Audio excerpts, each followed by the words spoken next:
Can I ask you guys a question real quick? I asked this in Yeah. my panel on my show last night.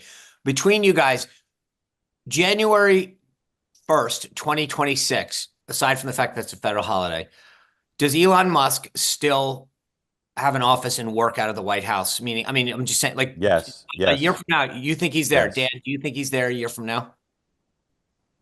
No, and I'll tell He's you not why. not there I full think time, but he's moving so fast that I think like he gets through the summer, Trump and Musk can say, 5% of the workforce is gone. We've cut this amount of money, and Musk leaves because the game is going to be in Congress. And I mean, to keep going for 2 or 3 years, at what point? Like at the rate he's going, he's going to be through all the departments by Easter.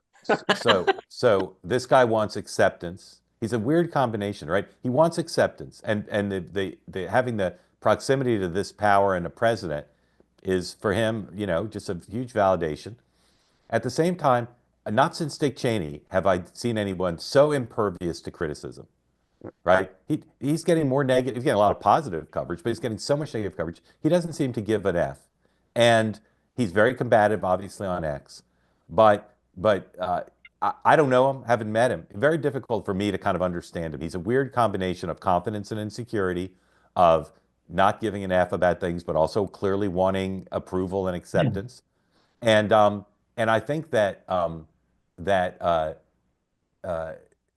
what he's doing, Sean said, it's unprecedented. It's actually more unprecedented than my mind can understand. I understand it kind of in the abstract, but what's happening now has nothing close to this has happened in our lifetimes in Washington. I Right. don't know if it's happened in any state capital, but this is even if nothing else happens, what he's done for 3 weeks on many levels, many dimensions, it's unprecedented, not by a little, but by a lot in American history. You think about like reinventing government with Al Gore, Simpson Bowles, the Grace Commission, going way back, right? These were all efforts to rein in spending, and it was like, we'll issue a report, and then Congress will ignore it, and then nothing will happen. He's just showing, hey, boom, boom, boom, I can get it done. Real quick, Mark, on the last point you made, it's something that I came to realize early on. There is something about a lot of these folks that are in the Trump orbit who are successful billionaires that there's a level of acceptance that's never happened. And it's actually kind of to some degree the ethos of Mar-a-Lago, like as a club, which is for the long time, people in Palm Beach who were really successful, if you listen to a lot of the folklore, were not allowed to go to certain clubs and whatever, and have been told no throughout their life. That's a dumb idea. This won't work. And then invented or done great things. And there's a level of acceptance, which is you all said I couldn't do something. I went out and I did it. I created this. I built Correct. this. I did Correct. that. And there's a yearning for acceptance that the establishment won't give you to invite you to the cool kids parties, so to speak. 100%. 100%. And I'll say Well, something else. There's a parade, sorry. There's a parade of CEOs. There was at Mar-a-Lago during the transition. There is at the White House now. Some of them are reported, many of them are not.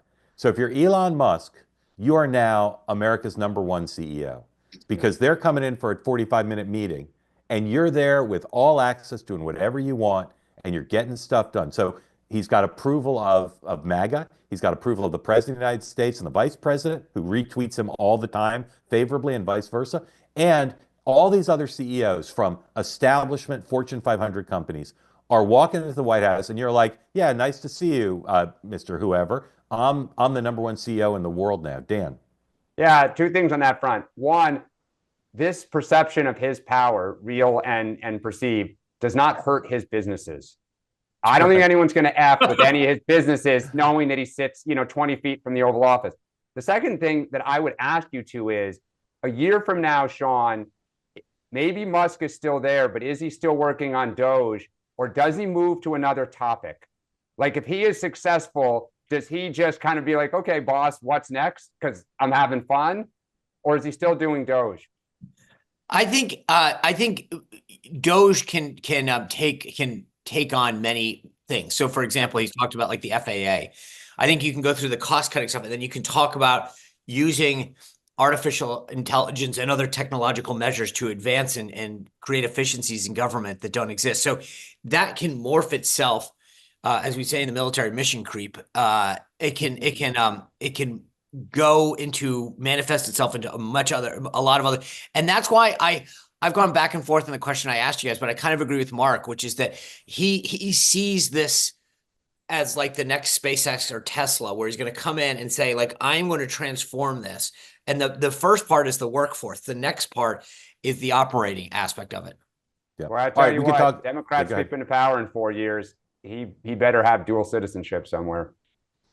Yeah, or just go live on Mars.